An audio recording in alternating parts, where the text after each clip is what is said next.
Tonight, we're stepping into a world where winter wasn't just inconvenient, it was personal. Where the wind didn't knock politely at the door, it lived inside your walls.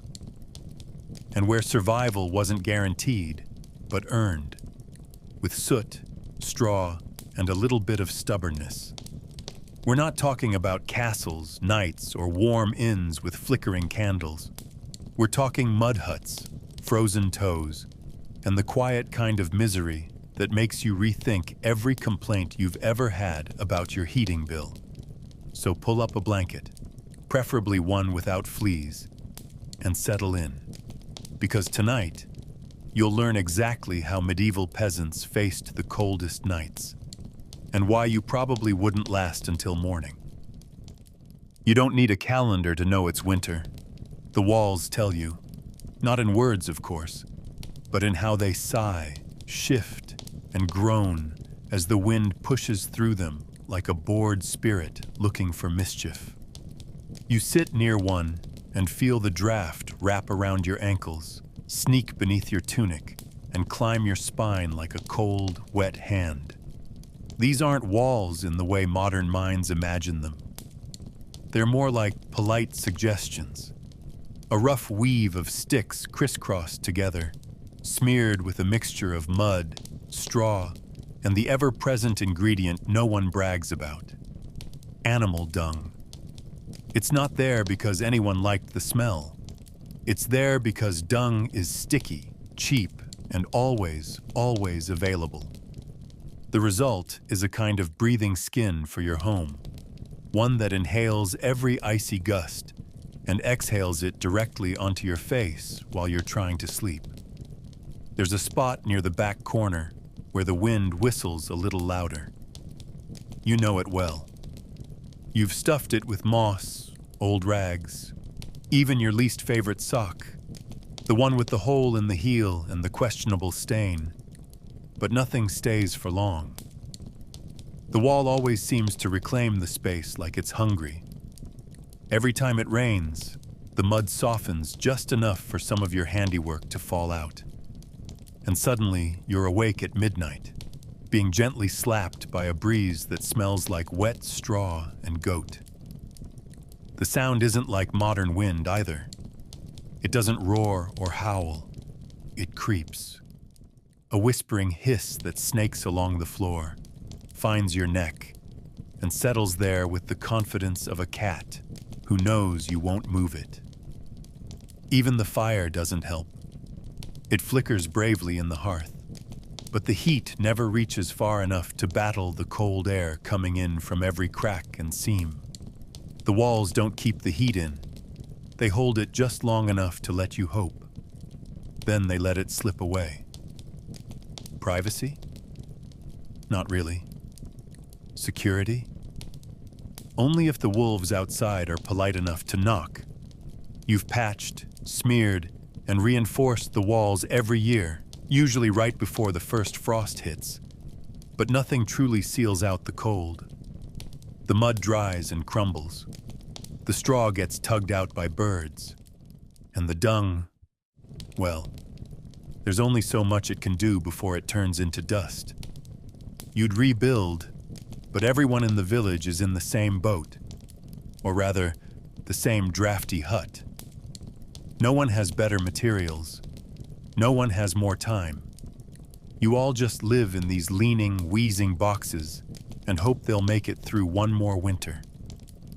Sometimes someone's wall gives out in the middle of the night, and everyone hears it. Not because it crashes, but because suddenly, the wind doesn't have to sneak anymore. It just barges in, full and wild. When that happens, the family packs up what little they have and moves into someone else's hut until spring. The new place might be just as bad, but at least it still has 4 walls, more or less. The funny thing is, you get used to it. Or maybe you just stop expecting better. You sleep in corners, hang cloth along the worst walls, and always keep your back to the least offensive draft. Your ears become experts at locating the next weak spot. the next slow leak of warmth. You start to speak of the cold like it's a person, one with moods and habits and a particular dislike for your left shoulder. When visitors come from the manor, they marvel at how dark it is, how small, how simple. But they don't stay long enough to feel the house breathe. They don't sit still and quiet enough to hear the mud crack, the wind sigh, the walls shift like old lungs. And they certainly don't know what it feels like to wake up at midnight because the air moved the blanket off your face, not from your own tossing and turning, but from the draft passing by like a ghost. No, they leave before that. And you stay, because the walls may breathe. They may groan and crumble and whisper your name in the middle of the night. But they're yours. And as long as they haven't fallen in, you're still alive. Cold, maybe. Shivering, definitely. But alive. The cold doesn't just come from the walls.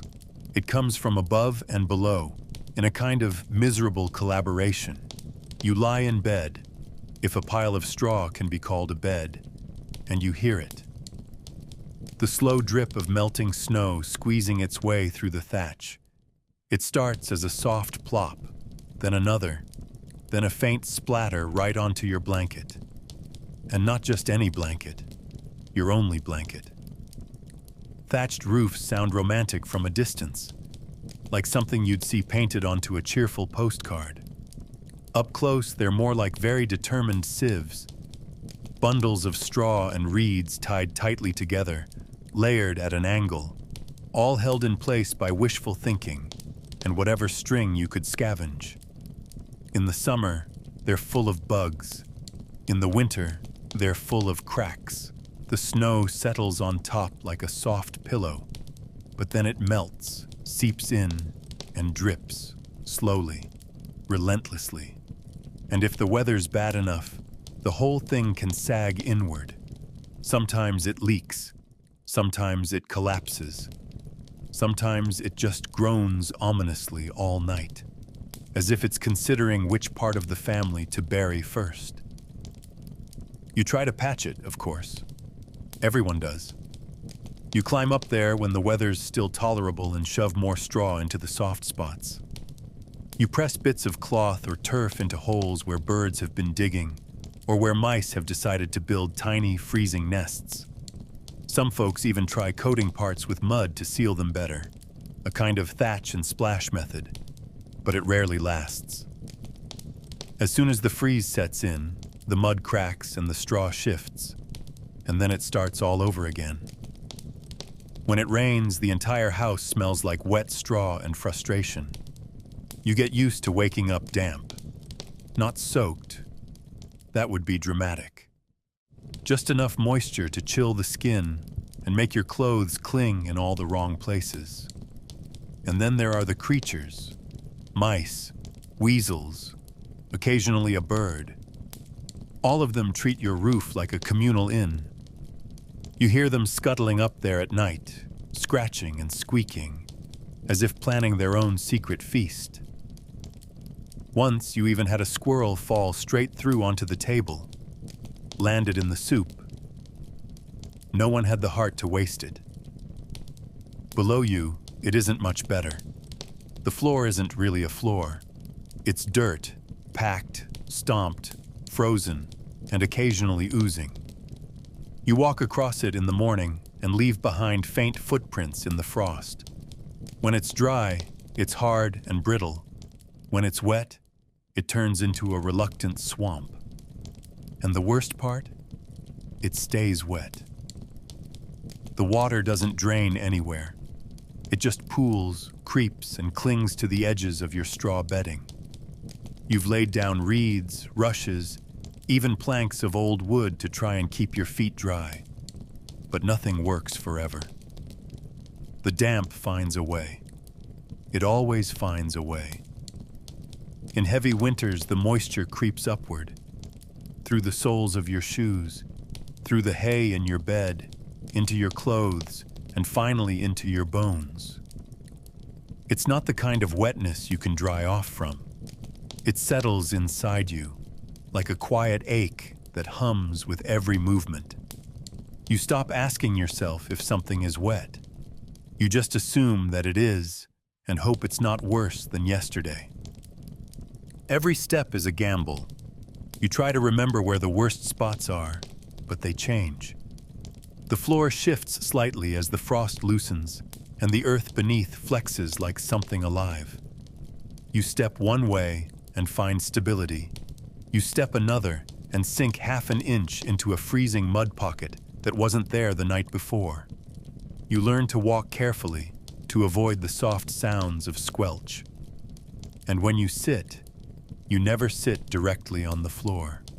You layer straw. You fold old cloth. You huddle on a stool if you have one. But even then, the cold comes from below. It rises silently and steadily, like smoke in reverse. It wraps around your calves, presses against your thighs, and steals the last bit of warmth from your spine. Children learn early not to crawl. Elders learn not to stand for too long. Everyone develops the same kind of slow, stomping walk. Part habit, part survival, part quiet rage at the ever-damp world under their feet. And still, you endure. You adjust your expectations. You learn to live around the roof and on top of the mud. You time your chores by where the drips fall. You sleep in dry corners. You shift the bedding. You learn the rhythm of the weather. When it's safe to sit still and when you have to move, lest you mold like a forgotten root vegetable. When guests arrive, you apologize for the smell, though they've got the same mess waiting back home. No one judges. Everyone knows. There are days you dream of stone houses, tiled floors, solid roofs. But then you remember, even lords wake up cold sometimes.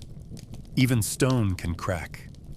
And your thatch, your mud, your mess, it's not much, but it's what you've got. So you wait out the winter, patching above, scooping below, and hoping the snow stays on the outside. Because once it starts falling inside, there's nothing left to do but laugh, curse, and start stuffing the ceiling with straw again. And maybe, just maybe, next year the roof will hold. You call it a bed, but really, it's just a sack full of complaints. Straw stuffed into coarse fabric, tied at the ends with string that's frayed and slightly damp, resting on either a wooden frame or, more often, directly on the cold, uneven ground. The first night, it seems fine. The straw is still fluffy. The smell is only mildly unpleasant. Earthy, sharp, like a barn that forgot to open a window. But then the nights pass. The straw flattens. It shifts and bunches and creates little topographic surprises that jab you in the ribs or poke you behind the knees. You lie down gently, hoping to find that one magical soft spot from yesterday. It's gone. It always moves. The whole thing sighs beneath your weight like it resents you for needing sleep. And it has every right to. You haven't changed it in weeks. No one has. You don't have enough straw to replace it. And besides, where are you supposed to dump the old stuff when the entire village is frozen solid? Over time, the mattress becomes something else entirely. It's not just a place to sleep. It's a living ecosystem. Fleas nest in the folds. Lice migrate in from your clothes and find the conditions absolutely luxurious. Tiny beetles skitter through the straw, occasionally tickling your legs when you shift positions. Sometimes something larger moves inside. A mouse, maybe. You lie still, holding your breath, praying it decides to leave without confrontation. You hear crunching beneath you, not just from the straw, but from old rushes, crumbs, shed skin, and whatever else has been ground into the bedding over weeks of restless turning. The mattress no longer smells like straw. It smells like sweat, damp wool, and quiet desperation. And yet, you cling to it. Because the alternative is worse, the bare floor, or someone else's mattress, which is somehow always more suspicious. At least this one has your shape carved into it, your familiar lumps, your designated itchy corner. And then there's the cold. The straw does nothing to stop it. It lies between you and the frozen ground like a very tired soldier asked to hold back an army. You pile on layers of cloth, cloaks, and whatever rags you can find. But the cold still creeps up through the mattress. It rises through your hips, your back, the base of your skull. You wake up with sore joints and frozen fingertips. If you're lucky, someone remembered to heat a stone and toss it under the hay near your feet. If you're not, you wake up curled so tightly around yourself that it takes a full minute to uncurl. Tossing and turning is risky. One shift too far and you find a hidden gap in the straw, a spot where the cold is raw and eager, and suddenly you're wide awake again. You learn to sleep carefully, as if every motion might offend the bed into retaliating with a sharp jab or a cold slap. Comfort is not the goal, endurance is. Still, you make do. You pat down the worst lumps. You shake the bedding every few days, more out of ritual than effectiveness. You learn the art of falling asleep quickly, before the bed can remind you of how awful it is. And in the rare event that someone does replace their straw, the whole house smells like fresh hay for an afternoon, like a field just before harvest. It almost feels luxurious, almost. Until the new straw settles and the cycle begins again. You don't dream of feather mattresses or embroidered quilts. You dream of dryness, of a mattress that doesn't twitch or crawl, of waking up without something stuck to your leg. And yet, when the sun rises and the fire is rekindled, you roll off the straw with a grunt, scratch at your arms, and carry on. Because the straw mattress didn't kill you in the night. It merely threatened to. And in this world, that counts as a good night's sleep.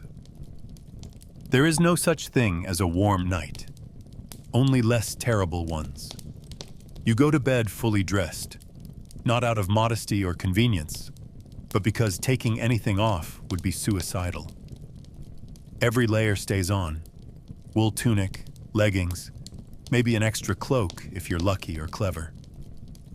The clothes are stiff from days of wear, crusted with sweat, soot, and whatever the livestock dragged in.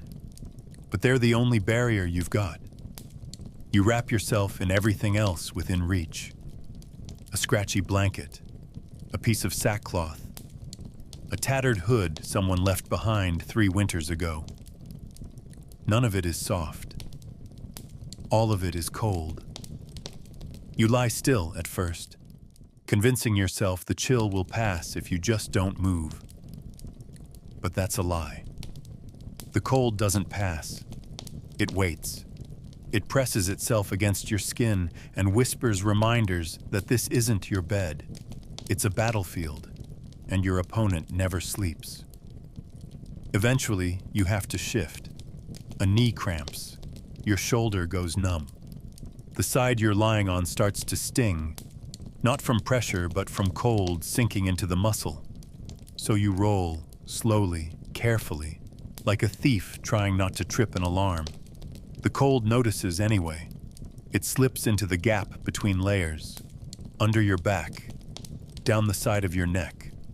One wrong move and suddenly you're wide awake, shivering, teeth clicking like castanets. You try curling tighter, pulling your knees in, making yourself smaller. You bury your hands beneath your armpits, press your face into the folds of your clothing. You whisper curses at the air, though your breath fogs up and falls right back onto your lips. You know this dance well, a strange, broken choreography of tiny movements, careful positioning, constant negotiation between warmth and agony. There's no sleeping through it. There's only enduring. Sometimes you manage to drift off, not to real sleep, but to something that passes for it. A shallow, twitchy slumber where your mind is only half lost and your body stays on alert. Dreams don't come, or if they do, they're full of smoke and cold walls and the occasional memory of summer, which is crueler than the frost. You don't remember what a good night's rest feels like. That's something for rich people, or animals with fur, or memories from childhood that no longer apply. You sleep like a hunted thing, like someone who might have to leap up at any second to chase a goat, stoke a fire, or plug another hole in the wall with whatever's at hand. And always, always, you wake up cold. Even if the fire didn't go out, even if your clothes didn't shift, even if you never moved an inch. Because cold isn't just outside anymore. It lives with you now. And yet, you do it again the next night, and the one after that. Because there's no alternative. You don't have a warm bed to run to. You don't have dry clothes waiting on a line. What you have is routine. You know where the less damp blanket is. You know which side of your body freezes slower. You know not to fall asleep with your feet exposed. That's a mistake you only make once. You know that if you do get warm for a moment, you must not move, even if your arm goes dead, even if your nose itches. Because the warmth is a fragile miracle, and once it's broken, it may not come back. You wake up groggy, cold, and half sore from your own efforts. But you wake up, and that's what matters. In a place where warmth is a luxury and comfort is a fantasy, waking up is a small, stubborn victory. One more round won against an enemy that never tires, never leaves, and always sleeps beside you. There is one place in the house where the cold dares to hesitate. It's not big. It's not grand. Just a shallow pit or a circle of stones near the center of the room. The hearth. The heart of everything. Not metaphorically. Literally. It's where the warmth lives, if it lives at all. The fire there isn't just a convenience. It's survival. It's light in a house without windows. It's heat in a world that wants you frozen. It's the only defense against the kind of cold that doesn't just bite. It devours. Every evening, someone kneels beside it with kindling, breathes life into half-dead embers, and offers up prayers with every spark. Because if it doesn't catch, if the flame doesn't rise, you're in trouble. Real trouble. Cold has no patience and nightfall doesn't wait. Without that fire, nothing else matters. Not the layers you wear, not the straw you sleep on, not the livestock pressed against the wall. The fire is everything, and it knows it. But this fire isn't generous. It doesn't blaze.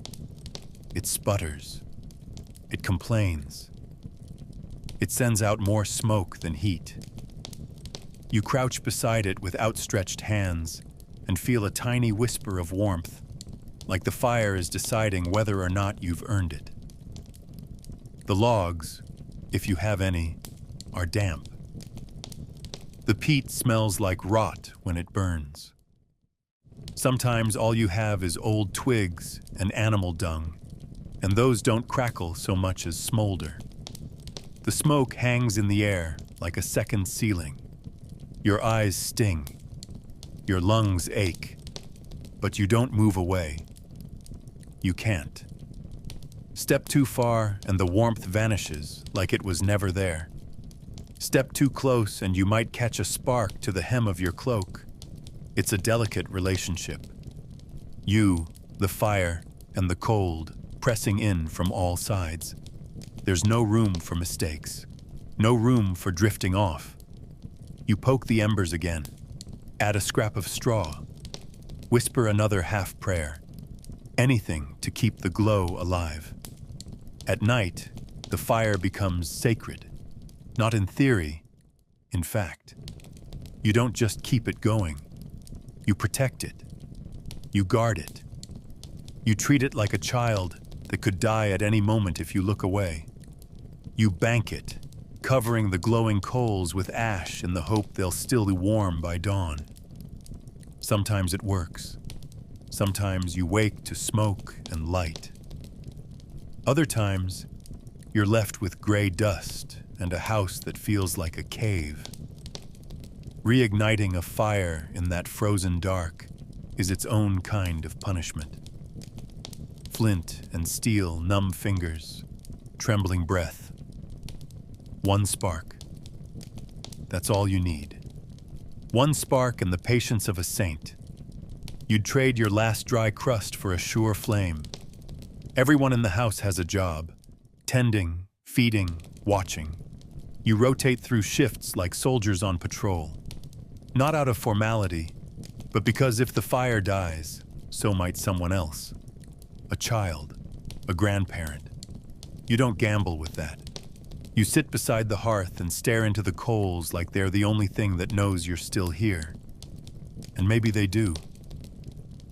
The fire doesn't speak, but it listens. It's seen your family laugh, cry, argue, sleep.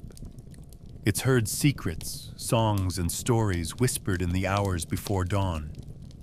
It's lit the room when candles ran out.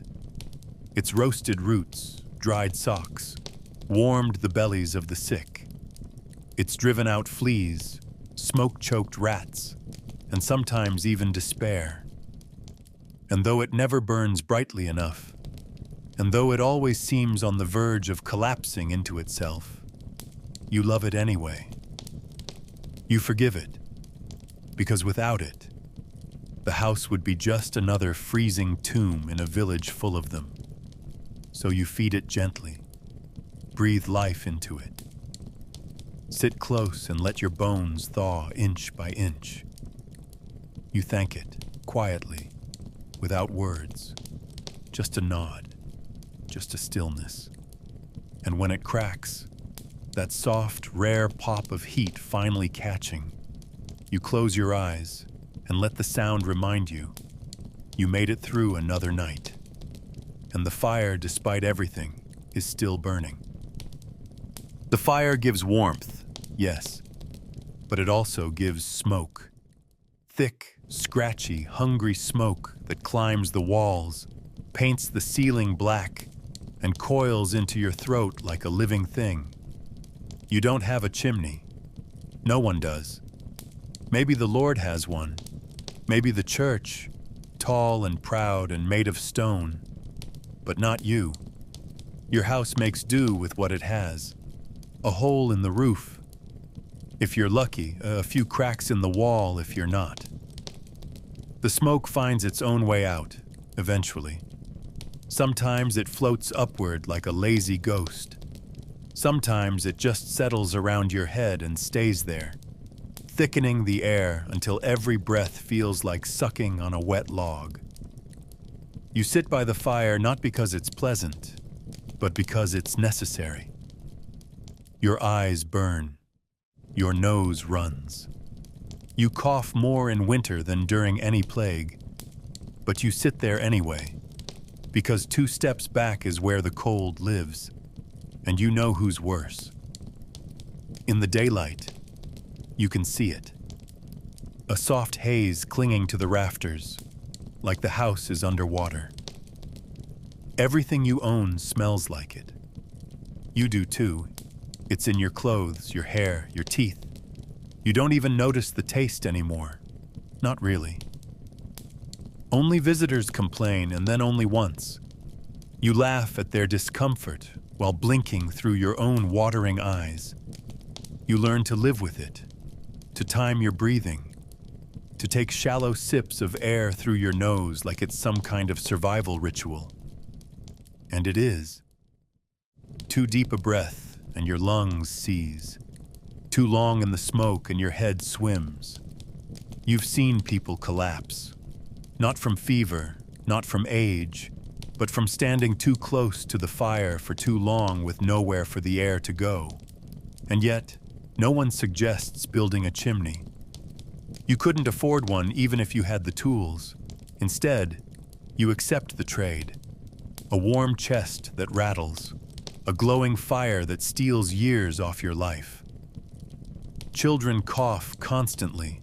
Babies wheeze in their sleep. The elders develop voices that sound like gravel rolling downhill, low and slow and full of wet rasp. You call it winter throat. You call it hearth lung. You give it names like that to make it less terrifying. But it is terrifying, especially when the coughing doesn't stop. You try hanging herbs, rosemary, sage, dried lavender, not for magic, but in the faint hope that something will purify the air. It doesn't. It just adds a new flavor to the smoke, like seasoning death. Some folks try raising the fire off the ground, or digging deeper pits to trap the worst of the fumes. But nothing really works. The house is too small, the walls too low, the air too stubborn. You sometimes joke that your house is slowly smoking you like a ham.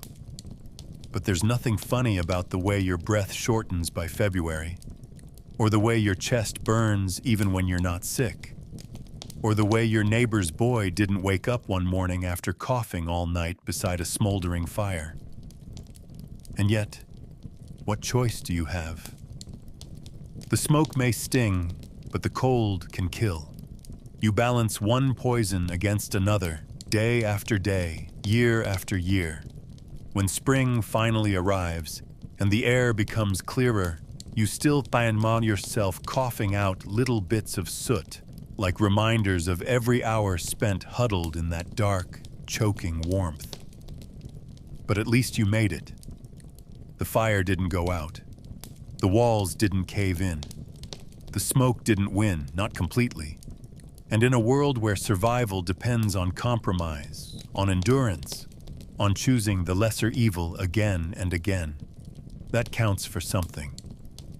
You open the door to the first warm breeze of the season, feel it brush against your face, and realize how much you've missed the sky. But tonight, you'll still light the fire. You'll still breathe the smoke, because this is your home. This is how you live, one cough at a time. There's a ritual that comes every night, just after the last embers begin to settle, and everyone's too tired to speak. It's quiet, deliberate, and a little desperate, banking the fire. You don't just let it burn out. That would be madness. Letting the fire die means starting from scratch in the morning, with frozen fingers and stubborn flint, in a room so cold your breath feels like it might freeze mid-air.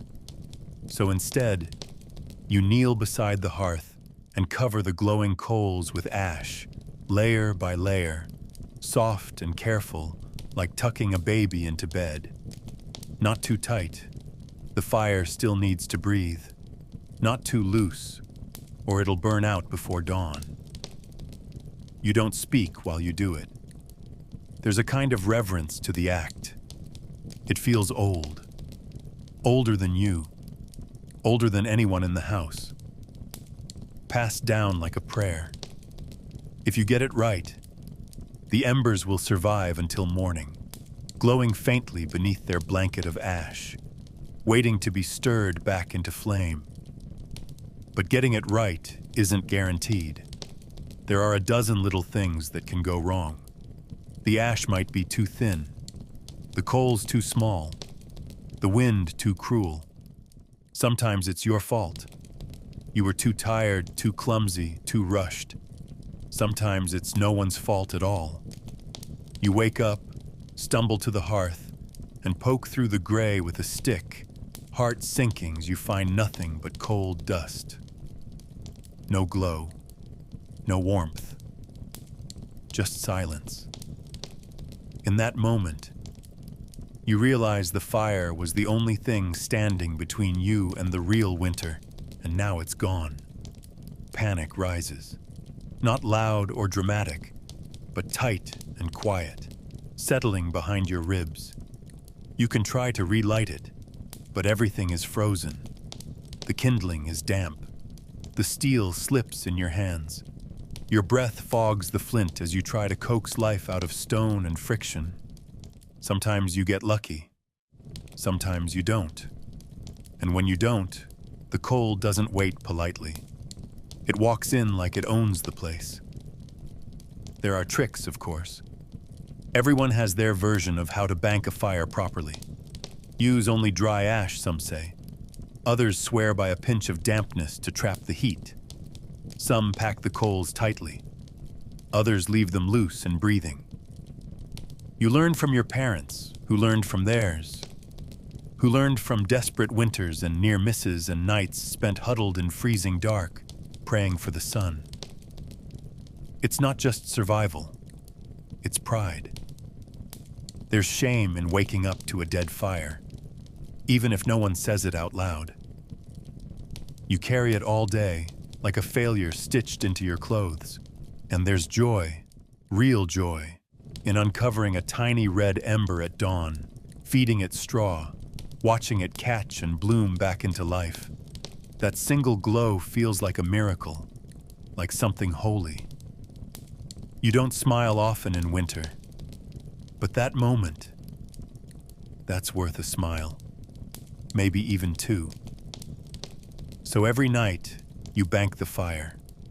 You kneel, you scoop, you cover. You whisper something under your breath. Not quite a prayer, not quite a promise, you hope. You crawl into bed knowing the fire may live or die before morning. But that's how it is with everything in this world. Fragile, flickering, never certain. The fire is your heartbeat, and banking it is the act of faith you perform in the dark. And if it lives, if you rise to warmth and smoke and that soft, familiar crackle, you count that as a win. You take what you can get. Because in a life where comfort is rare and warmth is borrowed, even one ember surviving the night feels like the world saying, "Not yet. You get one more day." Sleep doesn't come easy in winter, and it doesn't come all at once. Someone always has to stay up, watching the fire. Not because they enjoy it, not because it's peaceful, but because if no one tends the embers, they vanish and take everyone's warmth with them. So each night, someone draws the short straw. Sometimes it's the oldest child, sometimes the father, sometimes the grandmother who says she wasn't going to sleep anyway. It's not a glorious task. There's no nobility in it. Just aching knees, heavy eyelids, and the slow ticking of hours that never seem to pass. You sit beside the hearth, wrapped in every layer you can find, staring into the weak glow like it owes you something. Occasionally, you shift a log or poke the coals, not because they need it, but to stay awake. Because if you nod off, even for a minute, the fire might die. And then everyone pays for it. The cold is different at this hour. It doesn't shout or sting. It seeps, quiet, patient. It curls around your ankles and settles into your spine, reminding you that the fire only reaches so far, and your body isn't built to last without it. The others are sleeping, or trying to, huddled under blankets, pressed close like stacked firewood. You hear the occasional cough, a snore, a soft mutter. But mostly, it's silence. You envy them, but only a little. Because you know you'll get your turn. And when you do, someone else will sit here, in this same hunched position, listening to the wood pop and whisper, wondering how much longer they have to last. There's no official shift schedule, No clocks. Just the rhythm of fatigue and the quiet nod of a handover. One person stirs, another settles. The fire continues. Sometimes you talk to it. Not in full sentences, that would be madness, but in murmurs. A word here, a sigh there. You curse it when it smokes, thank it when it flares. You bargain with it like it's a sullen friend. Stay alive just a bit longer. Keep us breathing. The night stretches on. You doze, then jolt awake, panic flaring for a second before you see the faint glow still holding steady. You add more fuel, not too much. There's never enough. Just enough to keep it from fading. You rub your hands, press them to your face, to your chest, then return to your station. The room smells like burnt wood and wool. Your nose runs. Your toes ache. You think about spring, but only for a second. It feels too far away to be real. So instead, you think about the next log, the next moment, the next breath. And finally, the sky begins to change. You can't see the sun, not yet, but the black outside the window hole softens to gray. Someone stirs behind you. A body shifts. A whisper. Still going? You nod. You stand slowly, joints stiff, back sore, knees cracking. You've made it. The fire's alive. You pass the watch to someone else, maybe the boy, maybe your sister, and crawl into the pile of blankets still warm from another body. Your reward isn't comfort. It's not even sleep. It's the knowledge that for this night, you did what needed doing. You held the line. You fed the light. And in a world that wants to freeze you out with every gust of wind, that counts for more than it should. You wear your clothes like a second skin, stiff, sour, and fused to your body by time and necessity. You don't change out of them when night falls. You don't peel them off before bed. You don't strip down to wash, not in winter, not unless you want the cold to finish what hunger started. Your tunic stays on. Your underlayers stay on. If you're lucky enough to have a wool cloak or sheepskin mantle, that stays on too, even when you sleep. The sleeves are crusted at the cuffs. The seams itch from dirt and sweat. But it doesn't matter. It's what keeps you warm. Taking it off would be madness. You've seen people try, they always regret it. The wind doesn't care if you're trying to stay clean. It finds the skin and takes what it wants. So instead, you wrap yourself in what you have, and you let the fabric turn from garment to shell. Eventually, the clothes become part of you. They carry your shape, your smell, your weight. They're heavy in the morning and heavier at night. They reek of wood smoke, grease, damp wool, and something less pleasant that you don't name out loud. When you sit, the fabric creaks. When you walk, it pulls at your joints like a tired animal clinging to your limbs. You don't wash them. Not really. Maybe you shake them out now and then, beat them against the door frame, hang them near the hearth until they stop dripping. But you don't scrub them. You don't soak them. You don't risk the water or the time or the chill that follows. Clean is for the wealthy, for the clergy, for the dead. You survive. You wear the same clothes day after day, week after week, until the cold breaks or the fabric does, whichever comes first. And then there are the creatures. Fleas, lice, little mites that dig into your seams and settle like tenants you can't evict. You scratch until your skin flakes, until the fabric tears, until the itch becomes background noise behind the cold. The parasites don't care how tired you are. They don't rest when you sleep. They feast.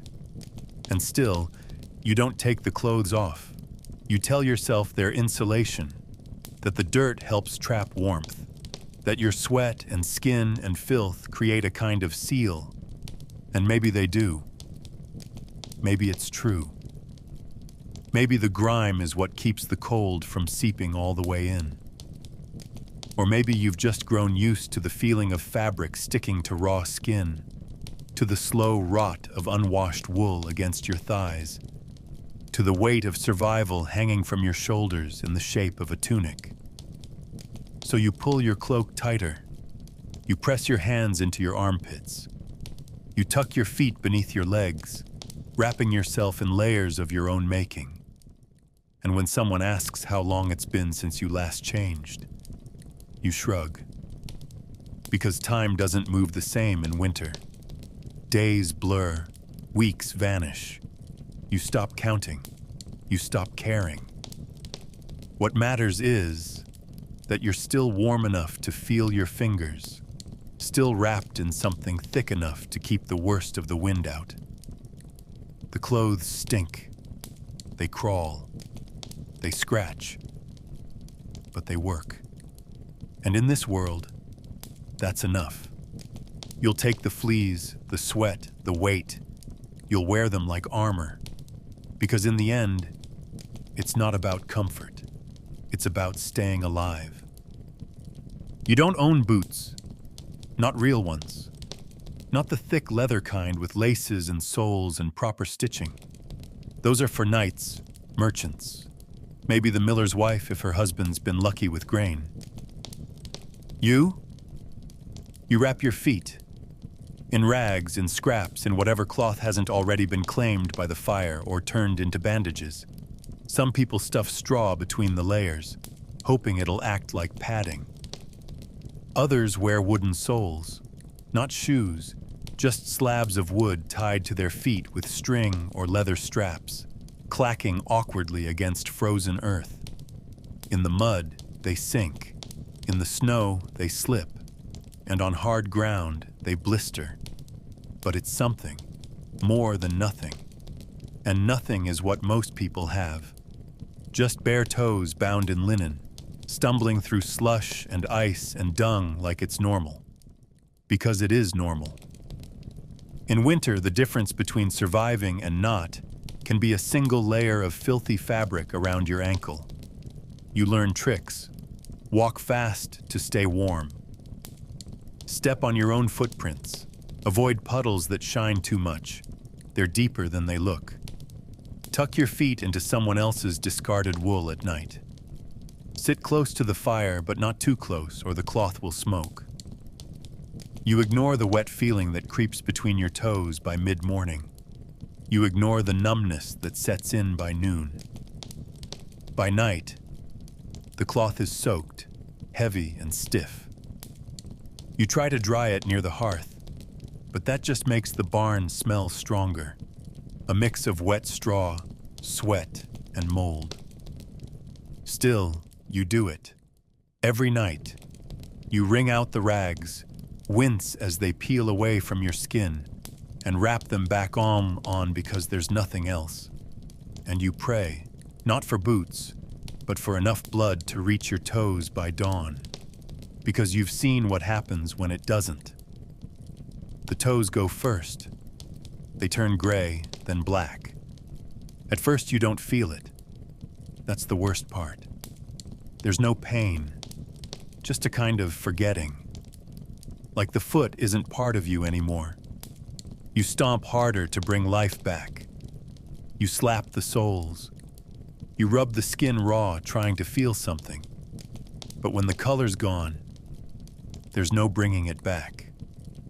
You've heard stories of men who lost half a foot to frost, of children whose bones pushed through frozen skin like broken quills. And always, they were the ones who went barefoot, who wrapped too little or too late. Sometimes it's not even about poverty. Sometimes the rag just slips. Sometimes the straw thins out too fast. Sometimes the weather turns suddenly, and the road home becomes a trap. And so you check your feet every night. not out of vanity, but out of fear. You count your toes like precious coins, and if they're all still there by spring, you consider yourself rich. So when you see someone with real boots, you stare. Not with envy exactly, but with longing. Thick leather, oiled seams, wool lining, the kind of thing that could change a season. You imagine how it must feel, stepping through snow without flinching, without the sting, without the weight of wet cloth dragging with every step. But boots like that are worth more than most people earn in a month, maybe a year. So you walk on, wrapped in layers of hope and desperation.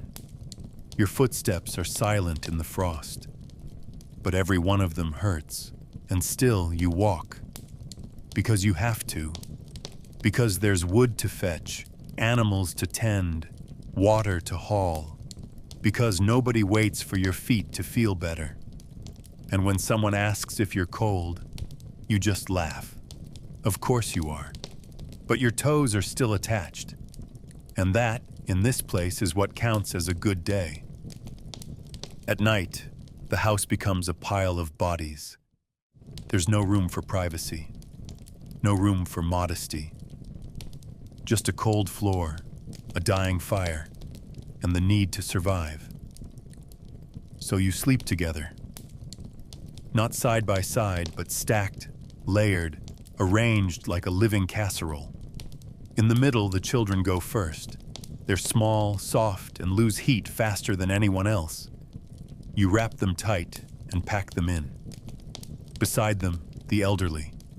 Not because they're fragile, though they are, but because they've earned the warmest spot after decades of hard winters and sleepless nights. Around them, the rest. Older siblings, young mothers, tired fathers, anyone who can stand the cold a little longer. On the outside, closest to the door, closest to the wall, closest to the wind. Sleep the strongest. Or at least the ones who don't complain. It's not a matter of rank. It's a matter of function. You form a wall of flesh around your weakest. That's how families survive. It doesn't matter if you like each other. It doesn't matter if someone snores or smells or hasn't washed in weeks. You press your backs together. You fold your legs under someone else's. You lie with an arm over a child who isn't yours. You share breath, share sweat, share lice. The air gets thick with it, warm but sour. You shift when someone shivers. You grunt when someone rolls. You get used to the feel of elbows in your ribs, feet in your stomach, hands resting on your face. Sometimes there's a dog in the mix, sometimes a goat. Anything that gives off heat gets a place. You dream in fragments, waking every time someone coughs, sneezes, or kicks. But you don't complain. You can't. Because you remember the one time you had to sleep alone, when the rest were away or sick or dead, and how the cold crept in like a second skin and nearly didn't let go. The layering becomes instinct. You know who goes where. You know how to adjust the blankets, if there are any, so they cover the most without leaving anyone bare. You know not to leave a gap. One open space and the warmth leaks out like a punctured wineskin. Sometimes, in the dead of night, someone gets up to stoke the fire or relieve themselves, and everyone groans as the heat shifts. A rush of cold air, a flurry of bodies adjusting, muttered curses in the dark. Then it settles again. It's not restful. It's not peaceful. But it's warmer than solitude. And in this world, warmth is worth more than comfort. You fall asleep knowing someone's toes are wedged against your spine and that your breath is fogging up the face of the child beneath your chin. But you fall asleep all the same, and that's a kind of miracle. When morning comes, you peel apart slowly. One by one, limbs unfold, joints crack, Fabric pulls free from fabric. The room steams with body heat. And for a few brief minutes, it almost feels like summer. Then someone opens the door. Just a crack. Just enough to fetch water or feed the hens. And all that warmth, all that careful, hard-earned human insulation evaporates. The shivering returns. The aches return. And you begin to dress again in layers of cold and habit. But you remember the pile. You remember the bodies. You remember that, for one more night, you were not alone in the freeze. And as you wrap your hands in cloth and step out into the snow, you carry a little of that borrowed warmth with you. Not in your bones, but in the knowledge that when the sun goes down again, there will be a place for you in the lasagna. The cold doesn't just shape how you live, it shapes who you live with. When winter deepens and the nights stretch long and merciless, the animals come inside. Not all of them, not the chickens. They'd flap too much, foul too quickly. But the bigger ones, the cows, the goats, sometimes a pig or two. You don't bring them in because you're soft. You bring them in because they radiate heat. Because in a house where the fire is failing and the wind slips through every crack, a warm cow is more valuable than a new cloak. So you make room. You move the straw. You rearrange the buckets. You clear a corner near the back wall and lay down whatever dry hay you can spare. Then you coax them in. Sometimes they come willingly. Sometimes they hesitate, nostrils flaring, hooves clacking on the threshold. But in the end, they enter. And the house changes. It's not sudden, but it's definite. The air thickens, the floor squelches, the sounds multiply. Snorts, huffs, the constant slow chewing of a jaw that never stops moving. The smell is immediate. Wet fur, dung, old feed. It clings to your clothes, your tongue, your sleep.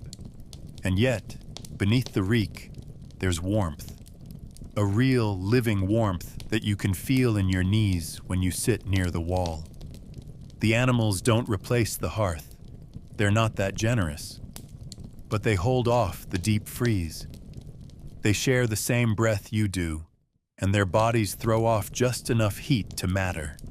So you adapt. You step carefully. You sleep lighter, listening for a hoof scraping too close to the cooking pot. You keep your tools out of reach and your children away from the rear ends of restless pigs. It's not cozy. It's not charming. It's necessary. Some people build a partition, just a low wall of timber or wattle to keep the animals from wandering. Others don't bother. What's the point when everything's soaked and freezing anyway? The beasts become part of the family routine.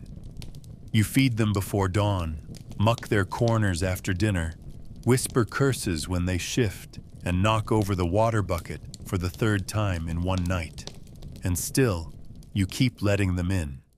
Because every hour they spend inside is one less hour spent freezing in the shed or the pen. You tell yourself they're grateful, that they understand. They don't. They chew and blink and stamp their feet. But sometimes, in the deep dark, when everything's still, you feel a shared exhaustion. A kind of tired truce between species just trying to get through another winter without dying. And that, somehow, feels like enough. When spring comes, and the nights warm just enough to send the animals back to their rightful place, the house feels strange. Too quiet. Too empty. Too clean, almost.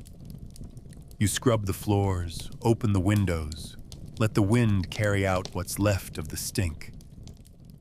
But something lingers. In the air. In the walls. In your habits.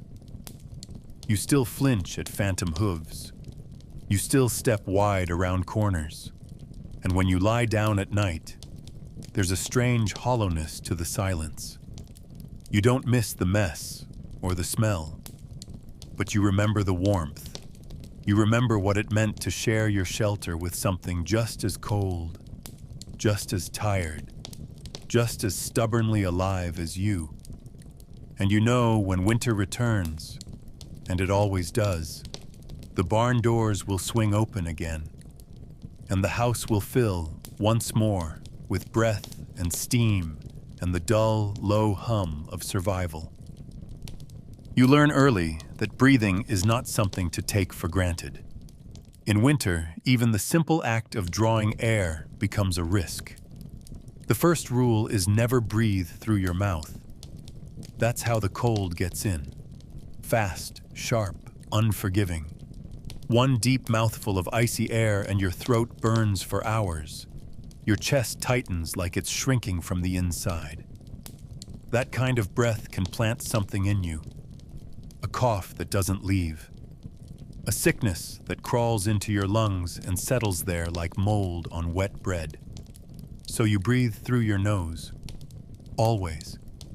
Even when it's stuffed. Even when it drips. Even when the hairs inside freeze and crackle. Children are taught this before they're taught prayers. Close your lips. Inhale slow. Hold if you must. The air won't be kind to you, but if you're careful, it won't kill you either. You get good at it. Not perfect, no one is, but skilled in the way survival requires. You learn to measure your steps with your breath, to ration it like water from a leaky bucket. Outside, when the wind cuts sideways and snow hits like sand, you tighten your scarf, if you have one, or bury your face in your sleeve. You turn away from the gust, angle your body so your breath stays warm for just a few more seconds. You never talk outside unless you must. Speech wastes heat. Words spill air. A laugh in the wrong moment can cost you more than dignity. It can cost you health. So people go quiet in winter, not because they're angry, because they're smart. Even inside, even near the fire, you keep the habit. Inhale shallow. Exhale through your nose. No sudden gulps. No loud sighs. Breathing becomes strategy, not instinct. The children struggle most. They forget. They play too hard, chase too fast, shout when they should whisper. Then the wheezing starts, the cough, the long, slow collapse into a pile of blankets and herbal steam and whispered regrets. You watch them, night after night, trying to relearn the lessons. Cover your mouth when you go outside. Breathe through your nose. Don't run. Don't laugh. Don't sing. You hate having to say it.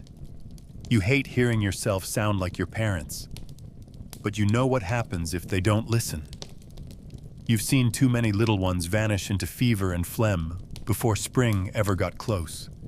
So you teach them again and again, until breathing becomes another rule of winter, like banking the fire or layering clothes. Not something you think about, something you obey. And when it's coldest, when the wind howls like a dying animal and frost forms on your blanket while you sleep, you don't breathe at all. Not for long, not fully. Just little sips of air, enough to keep your heart going, enough to stay conscious. Anything more feels dangerous, feels foolish. You lie still, a scarf over your face, the air inside stale and damp but safer than what waits beyond. You drift in and out of sleep, lungs aching not from strain but from restraint. And when dawn comes, if it comes, and you lift the cloth away, you take one breath, slow and shallow, through your nose. It's not relief, not yet, but it's proof that you made it through another night without giving the cold what it wanted. You're still breathing, carefully, quietly, as you were taught. Warmth, when it couldn't be summoned, had to be trapped. You couldn't make more fire. There wasn't enough wood. Couldn't add more blankets. You didn't own them. So you learned to borrow heat where you could, and then guard it like treasure. One trick was the stone. You'd place it deep in the hearth, let it sit there all evening while the fire roared and people talked and smoke curled toward the rafters. The stone drank in that heat, quietly, patiently. Then, just before bed, you'd pull it out with tongs or wrapped in cloth, glowing with warmth, too hot to touch directly, and bundle it in old linen or wool. That little bundle went under the blanket, near your feet, sometimes at your chest if the night was cruel. It didn't stay hot forever, maybe not even for an hour. But for a while it was something. Something that didn't bite. Something that didn't freeze. It made the bed feel almost alive. You learned not to waste it. Some placed it in the straw mattress first, letting the heat soak into the core of the bed before they climbed in. Others pressed it against their bellies, curled around it like a sleeping animal. Children fought over who got the stone. Parents lied, saying they didn't need it tonight. Old folks passed it back and forth, sharing the heat as it faded. By morning, it was just a rock again, cold, gray, dumb. But it had done its job. You didn't thank it. That would be silly. But you remembered it. And you placed it back near the hearth the next night, like a quiet ritual. A loop. A promise. A small stone holding back a long, merciless winter one evening at a time. Then there was the hay box, a kind of magic trick wrapped in straw and patience. You'd cook something hot, usually a stew or porridge, just enough to bring it to a boil. Then, instead of keeping it on the fire, wasting fuel, you'd tuck the whole pot into a wooden box lined with dry hay. Close the lid. Wait. The hay, packed thick and tight, didn't cook the food. It held it, preserved the heat already inside, like a poor man's oven made of grass. You could leave it for hours. The pot would stay warm long past sunset. And when you opened it again, the food inside would still steam, still nourish, still feel like a small kindness in a cold world. No smoke, no fuel, no waste. Just insulation. The kind that didn't smell like wood smoke or livestock for once. It wasn't perfect. The stone cooled too fast. The haybox sometimes let in drafts. Mice chewed the lining if you weren't careful. But it was something. In a world where you couldn't make more warmth, you learned to keep what little you had. You watched the fire like a miser, rationed your heat like bread. Every ember mattered. Every trick passed down became law. You didn't call it innovation. You didn't call it clever. You called it surviving. A hot stone at your feet. A warm stew after hours in straw. These were your victories. Quiet, hidden, often forgotten by morning. But they counted.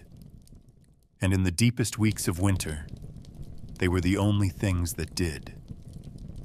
You don't eat at night to feel full. You eat to feel warm. The food isn't indulgence, it's defense. By sundown, the cold is in your bones. It's under your nails, inside your joints, humming behind your eyes like a dull, frozen drum. No fire can reach that deep. No cloak can press it out. But a hot bowl of something, even thin, even bland, can light a small furnace under your ribs. That's what you wait for. The meal isn't served with ceremony. It comes from the same pot as breakfast and lunch, scraped and stretched and boiled again. Usually it's a thick porridge, barley or oats with shreds of old onion or turnip. If the day was lucky, and few are, a smear of lard or a bone's worth of marrow turns it rich, greasy, hot. That kind of fat doesn't just feed you, it fuels you. For hours. For the coldest hours.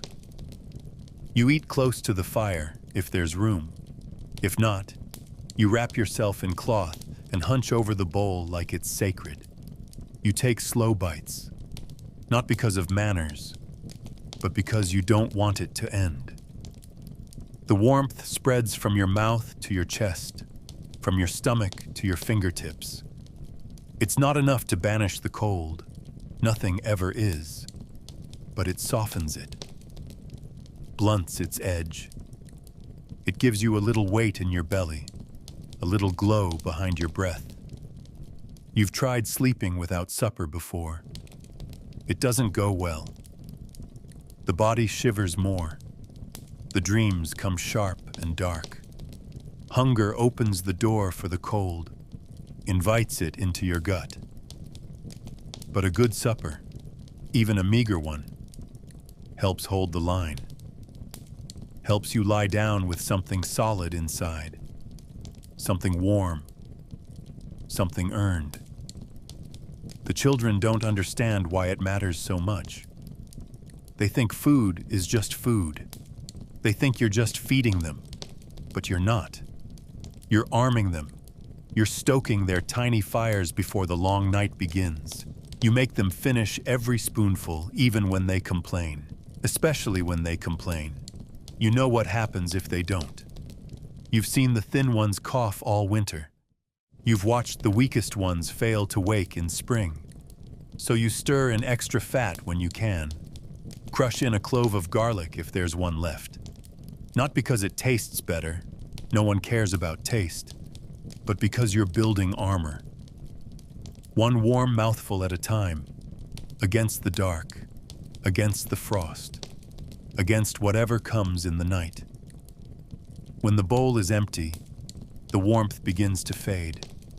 You sit a moment longer, hands curled around the clay, soaking in the last heat. Then you rinse it, or wipe it clean with stale bread if there's nothing to spare. You stack it with the rest and move to your sleeping place. Your belly is heavy now, not full, never full, but grounded. Your limbs ache a little less.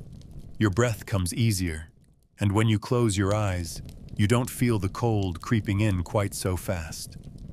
You whisper thanks, not to anyone, just into the straw, and let the warmth inside do its slow, brief work, until morning, or until the fire needs tending, or until the next time you'll need to eat, not to live, but to last.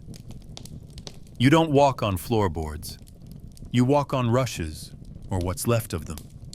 Laid down once, maybe last season, maybe 2 winters ago, they were meant to soften the step, to cover the hard-packed dirt, to soak up spills and worse.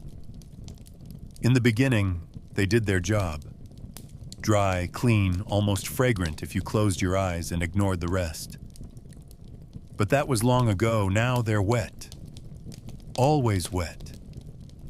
The cold seeps through the walls. The roof drips when it pleases, and the floor never truly dries. The rushes soak and re-soak, layer upon layer, until the boundary between plant and mud disappears. You step in it barefoot sometimes, not by choice. And it clings, slick, cold, with the smell of old roots and something darker underneath. It squelches when you shift your weight. It bubbles when you press too hard. And yet, you leave it. Because removing it would mean braving what lies beneath. The raw ground, frozen and unforgiving. You try to scatter new ones on top now and then. Fresh cut if you're lucky. More often, borrowed from elsewhere. A thatch bundle falling apart. The edge of a pig pen that's gone unused. You sprinkle them thinly, hoping they'll cover the worst spots. But there's no hiding the rot. The bottom layer's turned black. It holds water like a swamp. It smells of mildew, urine, and thyme. You don't notice it after the first hour, not because it fades, but because you surrender. The smell becomes part of you, part of the air you breathe, part of the food you eat, part of the dreams you try not to remember. No one talks about it. No one points. It's just there, like winter, like the smoke, like the cough that won't leave. At night, the floor grows colder than the air. You feel it when you step off the straw mattress, when your bare toes sink into the wet fibers. It's a living thing almost, teeming with insects, silverfish, beetles, the occasional worm that found its way inside and stayed. Children shriek the first time they feel something crawl underfoot. Then they learn. You tell them not to dig, not to poke, not to stir what's settled. Disturbing the rushes is worse than enduring them.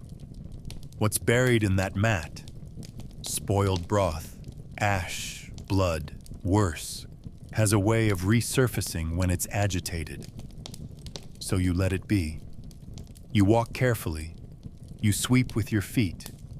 You press the rushes flat rather than lift them. And you wait for spring. Even if spring only means less wet instead of dry. When someone visits, rarely, and never for long, they glance at the floor with polite horror. You see it in their faces, the way they shift their weight, the way their eyes flicker toward the hearth, toward the roof, anywhere but down. You don't blame them, but you don't explain either. Because what would you say? That your floor is alive? That it grows and rots and groans like another mouth to feed? You say nothing. You nod. You offer them a stool if one's free.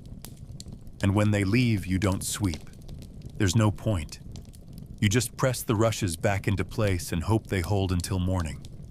The wet is always waiting. The mold is always creeping. And under it all, the earth keeps breathing, slow and cold and full of teeth. The wind always finds a way in.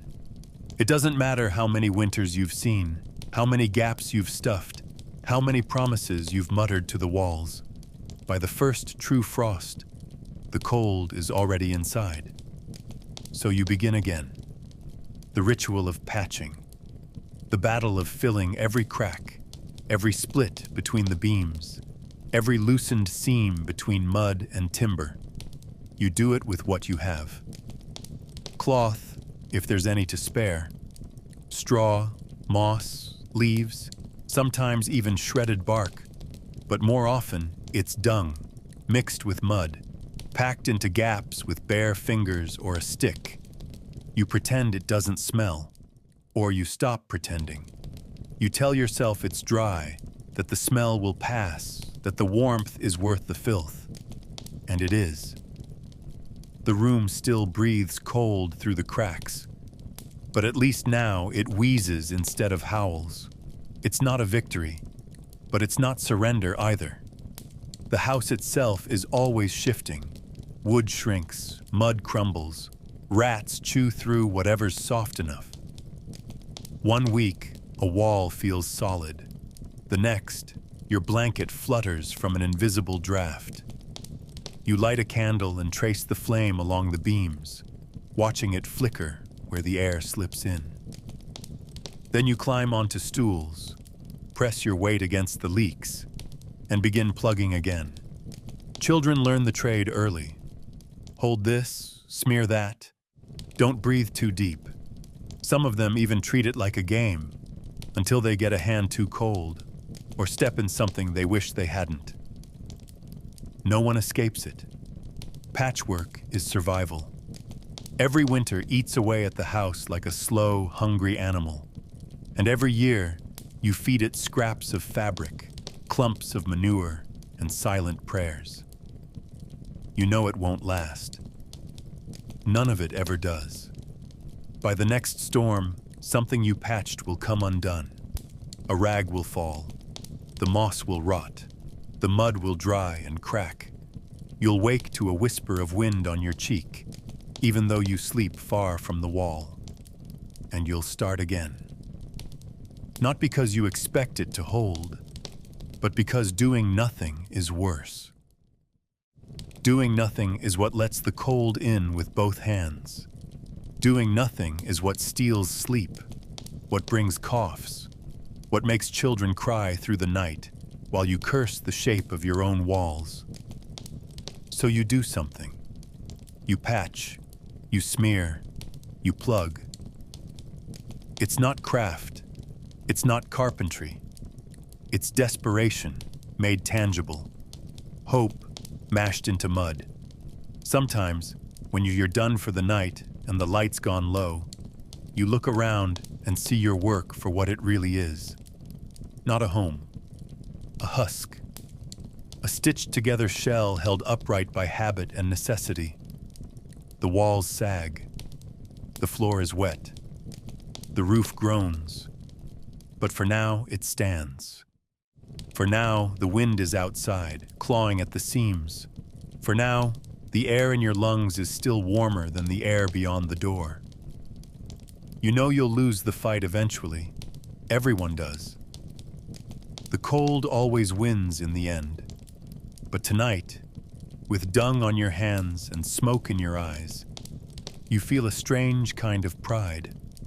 You didn't win, but you didn't let go either. And sometimes, that's all winter allows. You don't sleep under a roof. You sleep beneath a warning. Every groan from the rafters, every creak in the dark, every flurry of falling thatch isn't just noise. It's a reminder that the thing above your head is tired. Heavy with snow, soaked with rain, split from wind, pulled down by its own poor weight. It's not a ceiling, it's a deadline. And each winter night is another chance for it to give up.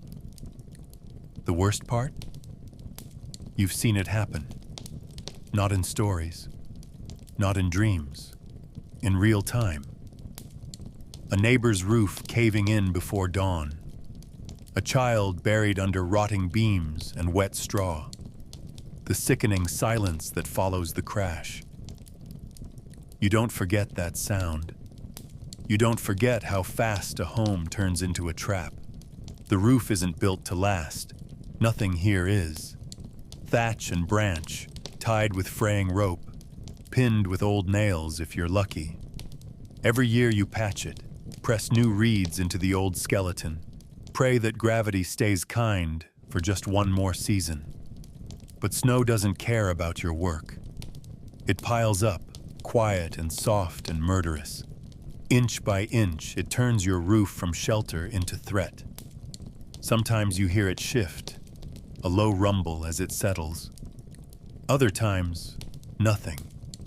Just sudden silence, then a collapse that shakes the whole house. If you're inside, you hope you're not beneath the worst of it. If you're asleep, you might not wake. It's not dramatic. It's just cold, wet, dark weight swallowing everything it touches. Even when the roof doesn't fall, it leaks. Always. It drips onto your face in the middle of the night, onto your bowl as you eat, onto the straw where the baby sleeps. You place pots to catch it. Rags. You build makeshift slopes out of boards and broken plates, trying to guide the water away. But it finds you. It always finds you.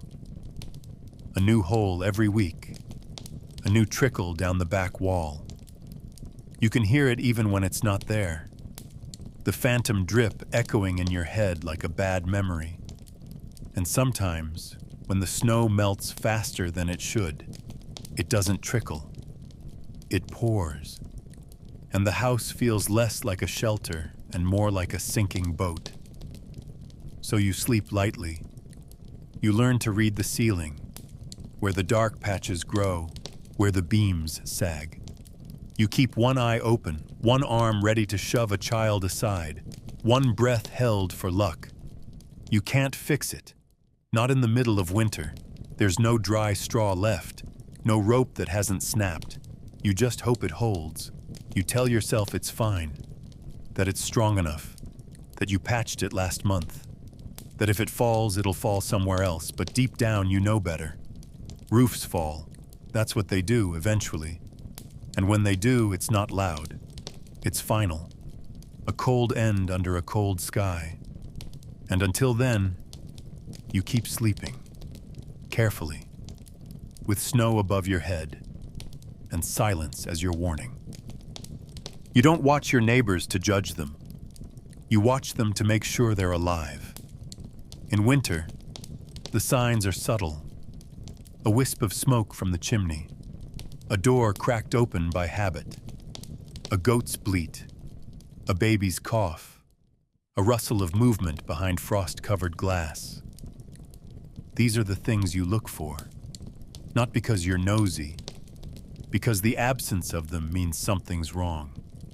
A house without smoke in the morning isn't just behind on chores.